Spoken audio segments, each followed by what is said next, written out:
समाजी इत्तेहाद के ज़ेर एहतमाम समाजी रहनुमा मास्टर जमील अहमद अंसारी मरहूम की याद में प्रिंस अली रोड पर वाक़ सलावत जमात कम्युनिटी सेंटर में ताज़ियती इजलास और दुआई तकरीब मुनक़िद की गई।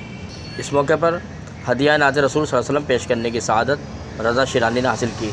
ताज़ियती इजलास में अंसारी मुत्तदा मूवमेंट के डिवीज़नल सदर अशरफ अंसारी, अरकान नदीम अंसारी, अरशद अली अंसारी, असलम अंसारी, जबकि समाजी इत्तेहाद के चेयरमैन सज्जाद अहमद खान, फरीद अमान, सलावत जमात के अब्दुल गफ्फार शिरानी, राव गयूर, अजहर मंगरियों, मलक यूसुफ जमाल, आज़म चौहान, हबीब कुरैशी, शगुफ्ता मकसूद, सबिया बाबर, अब्दुर्रहमान राजपूत, इमरान सईद, साबिक हेस्को चीफ शरीफ अहमद अंसारी, अफजल खान, डॉक्टर अखलाक समेत मुख्तलिफ समाजी और सियासी जबकि दीगर मकतब फ़िक्र के अफराद की बड़ी तादाद ने शिरकत की।